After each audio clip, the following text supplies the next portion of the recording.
서로 보면서 인사하시겠습니다. 목사님을 뵈니 하나님을 뵌 것 같습니다. 이렇게 기도합니다. 인사합니다. 또 여러분을 뵈니 저도 여러분을 뵈니 하나님의 얼굴을 뵌 것 같습니다. 참으로 은혜로운 귀한 시간임을 우리 모두를 아시는, 선택해 주시는 우리 주님 앞에 영광으로 먼저 올려드립니다. 오늘 본문을 본 시편을 보니까 우리가 잘 아는 말씀인데 하나님께서 택해 주실 때에는 반드시 그가 할 일을 먼저 말씀으로 해 주십니다. 물론 제가 교회를 처음 나갔을 때 성경부터 먼저 읽었어요. 창세기부터. 제가 좀 그리는 걸 조금 좋아했었어요. 어릴 때부터. 그리고서 성경을 창세기부터 계속 읽다가 창세기 민수기에 와서 21장에 보니까 모세에게 하나님이 뱀을 달아서 높이 세우라. 뱀에 물린 자들은 다 낫는다. 이렇게 믿음을 줄 때 모세가 순종하고 뱀을 탈 때 그 뱀을 쳐다보는 사람들은, 그 장대를 쳐다보는 사람들은 다 나음을 입었던 이스라엘 백성을 기억하고 거기서 발견 하나님을 위대하신 분이다. 나를 아시는 분이다. 이렇게 먼저 교회 십자가를 생각할 때 그것을 먼저 생각하게 됐었습니다. 그 부분을. 그리고 오늘 시편을 제가 좀 즐겨 읽겠습니다. 그렇지만 이 시편이 시편 139편 1절에 보니까 다윗의 시입니다.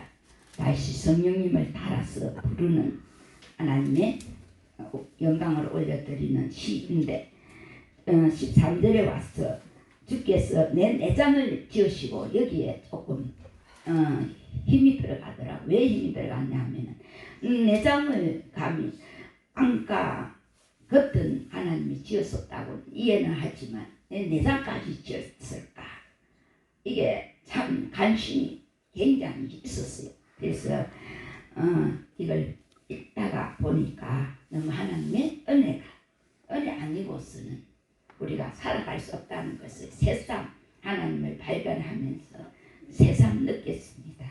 귀한 시간 세워주신 하나님께 영광으로 올려드리면서 말씀을 전가하는 귀한 시간 되시기 바랍니다. 큰 은혜 받으시기를 바랍니다. 오늘 제목이 하나님의 사람이란 특징, 우리 하나님이 택해 주신 사람이란 특징을 가지고 말씀을 전가할 때 저와 여러분이 은혜 받는 시간 되시기 바랍니다.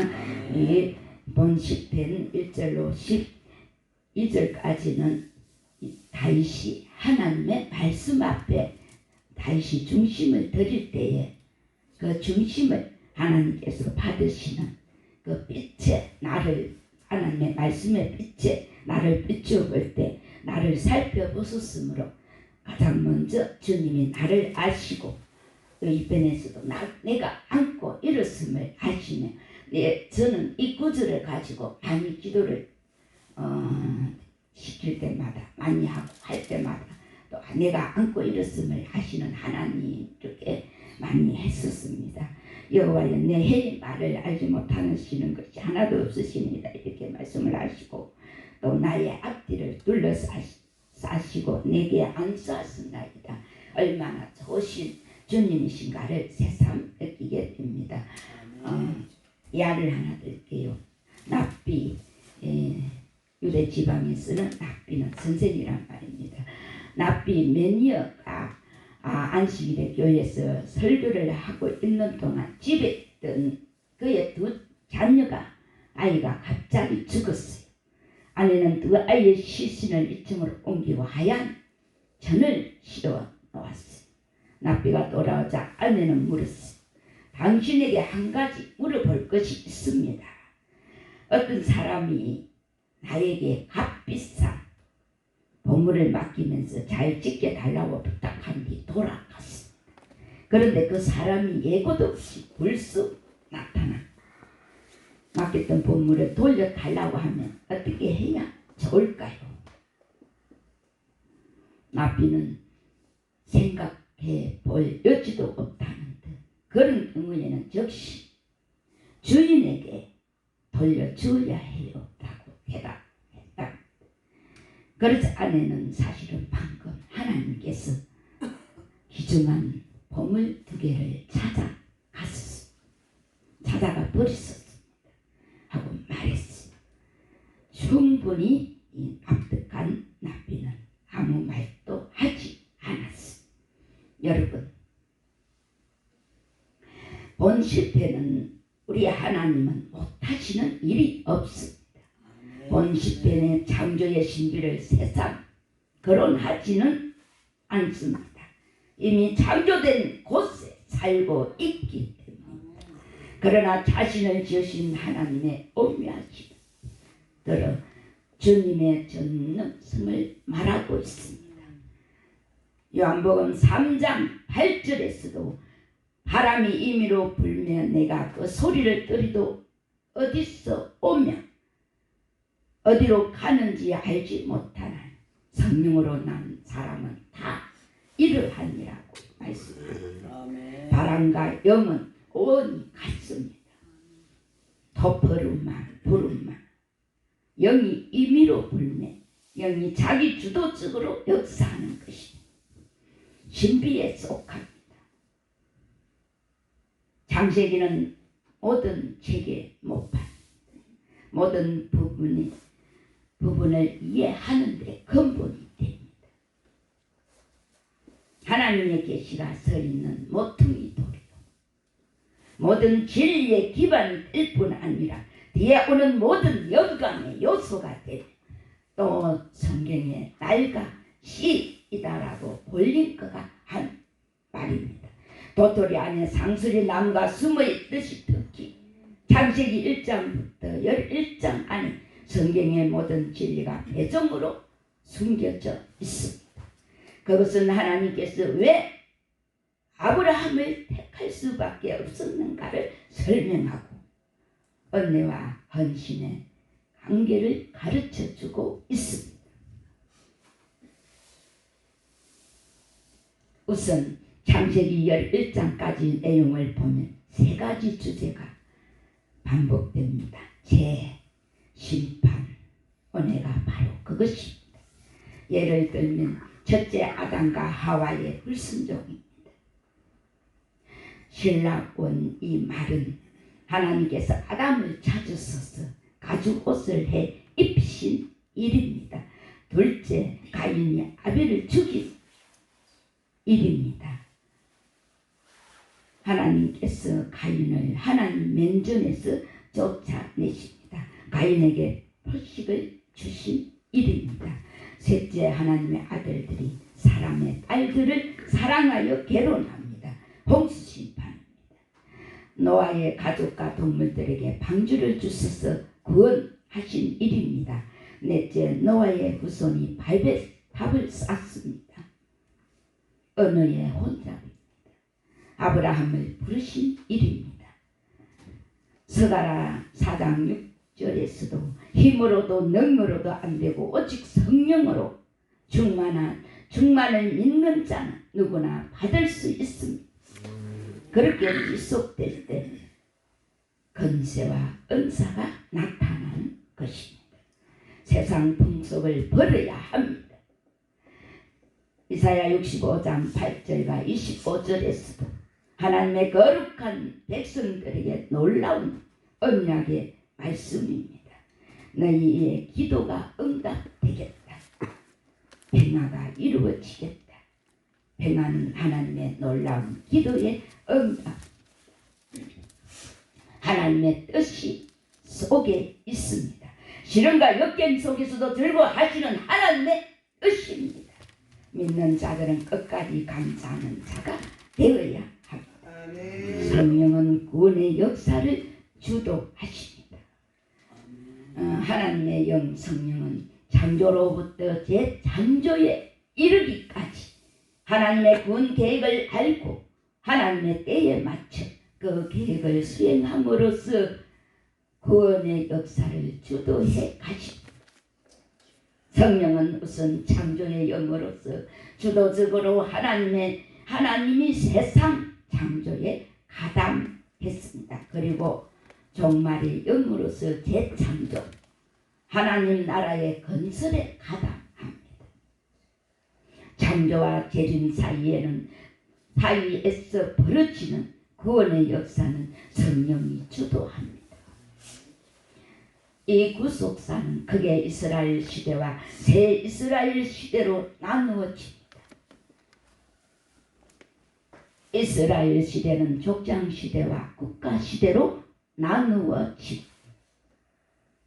포로기 이후의 시대는 생략됐습니다. 철학자 소펜하우어는 어느 날 사색에 잠긴 채 산책하다가 자신도 모르게 왕실 그 정원까지 들어가 버렸습니다. 그때 수위가 길을 막고 그대는 누구요?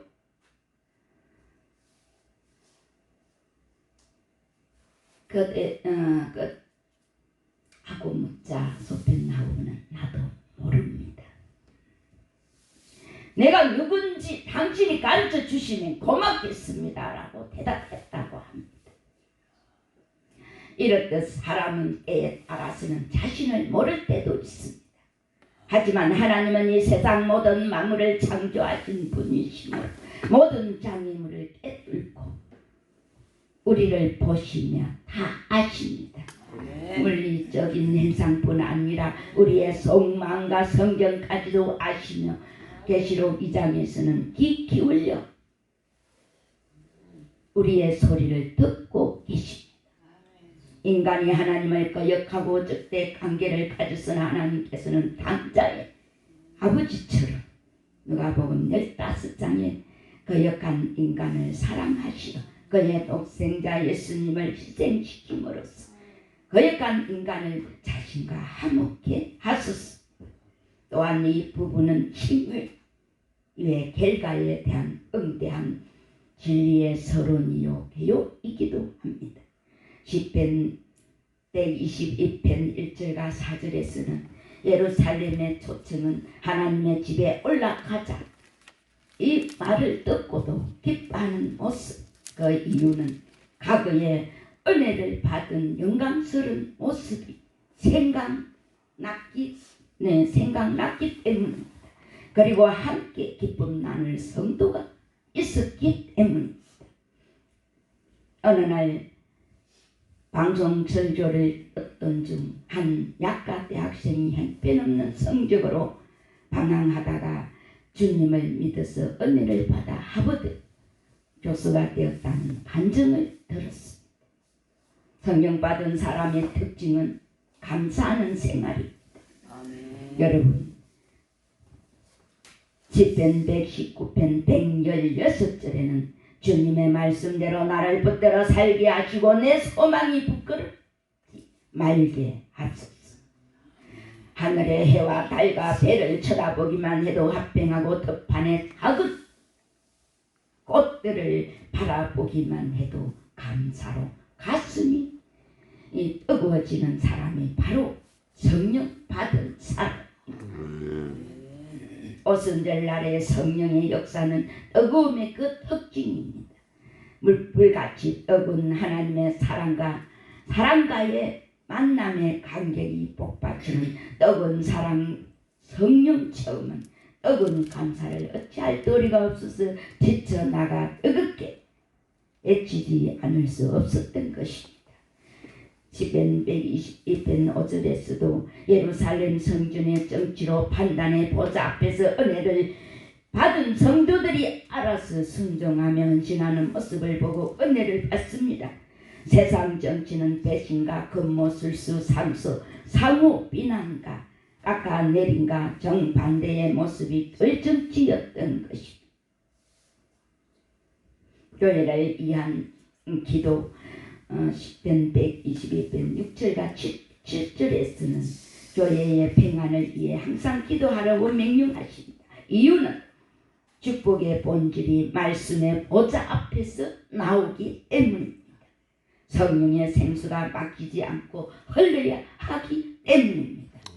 교회의 평안과 부흥을 위해 기도하고 헌신하고 행동하게 해주겠다는 사실입니다. 교회가 평안하여 성도들에게 힘이 있습니다. 예배 예수의 은혜 받고 말씀의 능력을 받으면 도시의 어둠을 몰아내고 복음과 평화로 이 도시를 주님을 위해 점령하고 세상과 맞짱떠 니시의 노래를 부를 것입니다. 성령으로 하나님과 동행할 수 있다는 사실을 감사할 줄 알 때에 하나님과의 관계는 식지 않고 늘 화평을 유지할 수 있는 것입니다. 신앙생활에 비곤을 느끼는 사람들에게 생활을 보면 감사함이 없고 화평함이 없는 곳에는 반드시 불평과 불만이 찾아들어 성령의 역사를 소멸케 합니다. 성령의 뜨거운 사랑의 불길이 꺼져버리는 결과를 가져온다는 뜻입니다. 감사가 없는 곳에 사랑도 화평도 존재할 수 없는 것은 당연한 일입니다.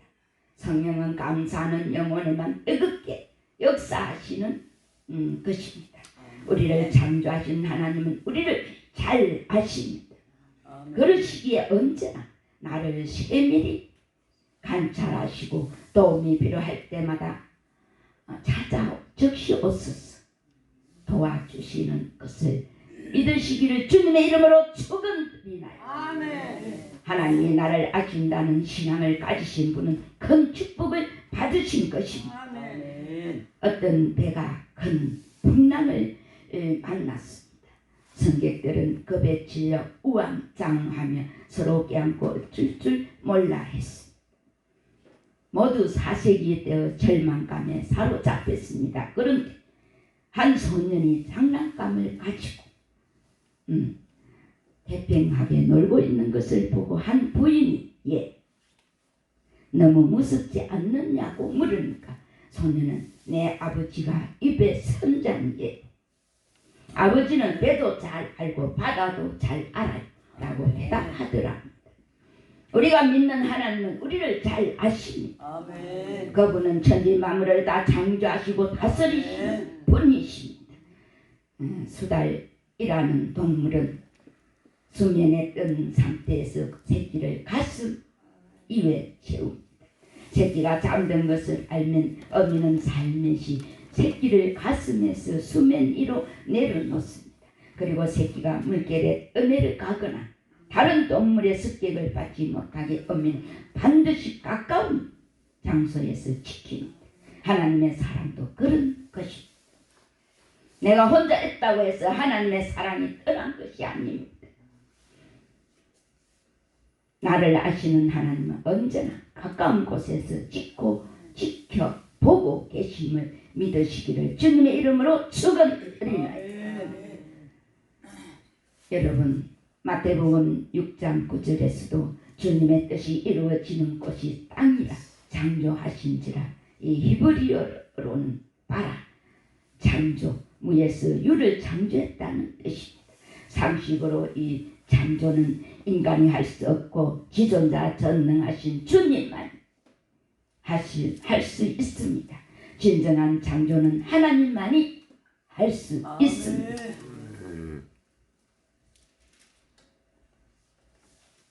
사람이 만든 것은 개입니다. 누가 하나님 공부는 재물 파는 것과 같습니다. 무엇 창조 진화론과 비교됩니다. 어떻게 말씀으로 이와 같이 육하 언칙에서 보면 창세기 22장 어디서 왜만 애고 네 가지 모두 계시하고 있습니다. 유월절 양같은 예수 그리스도에게 하나님의 계획하신 대로 대표적인 것이 요나입니다. 베드로후서 1장 4절에도 어리석게도 또 다 썩어질 것을 이에 보배롭고 큰 약속과 진리를 내팽개친 것입니다.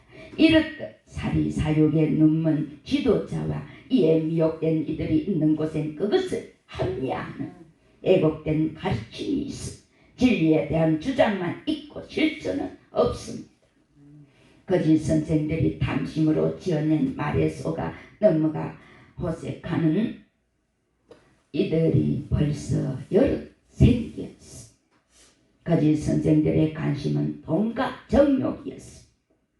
요한 1서 1장은 말씀합니다. 신자들이 세계에서 가장 큰 문제는 소유나 세상 지식이 문제가 아니라 확신이 문제입니다.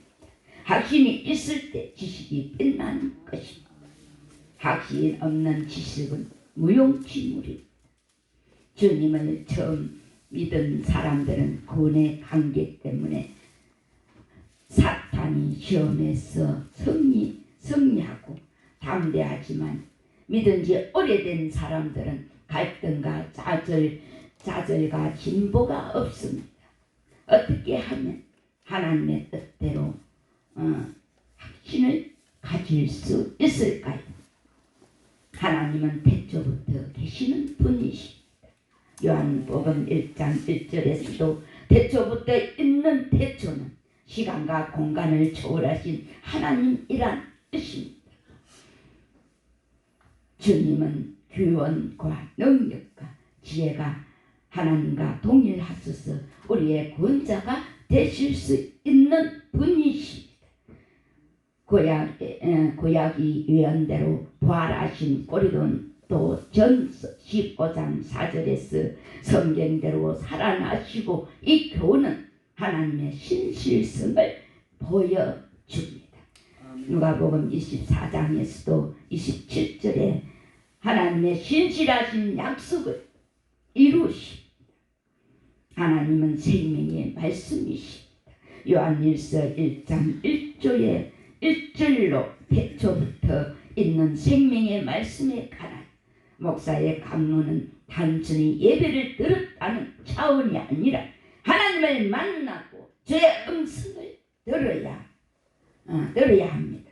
생명의 근원 되시는 주님의 말씀이 흐르는 곳 죽음과 절망과 상처가 치료됩니다. 우연히 거짓말이 될 수도 있습니다. 거짓말하면 지옥 간다. 우리는 신실하게 살도록 노력해야 합니다. 주님은 나를 위해 하실 수 있는 분이십니다. 계시록 22장 15절에 보니 이 부활신앙을 가진 자는 최고 행복자다. 제 삶의 완성은 부활에서 옵니다. 부활신앙을 소유해야 합니다. 에스겔 37장에서도 부활신앙은 승리와 기적을 가져다 줍니다. 내 마음에 부활신앙이 가득해야 합니다. 우리가 들은 바요 주목하고 우리 손으로 만진 바 이 말씀은 하나님은 간접적인 분이 아닌 실제적인 분. 주님의 음성, 주님의 숨결, 주님의 권능을 느낄 수 있으며 특히 본 시편에서 말씀은 나의 약점, 내 한계도 아시는 하나님. 주님은 우리가 점점 알아갈 때 확신이 생기면 그 확신이 나를 성장시키고 기쁜 속으로 몰아넣을 줄로 확신합니다. 주님의 뜻대로 하는 것이면 위로와 기쁨이 따라옴을 알 수 있습니다. 마가복음 16장 15절에도 복음을 전파하라. 우리는 부활신앙을 전하면서 살아갑시다. 주님의 부활은 나의 부활입니다. 예수 그리스도와 더불어 함께 살아 부활의 소망은 행복자입니다. 여러분, 본 시편 19절과 24절에서도 하나님께서 우리 모두를 판단하신다는 것입니다. 어머니 태 속에서 그냥 자동적으로 태어난 것이 아니라 거기서 하나님의 하나를 다시 지었었다는 것입니다. 시인은 이 일을 감탄하면서 너무 신기하고 엄미하여 상상조차 할 수 없다고 고백합니다.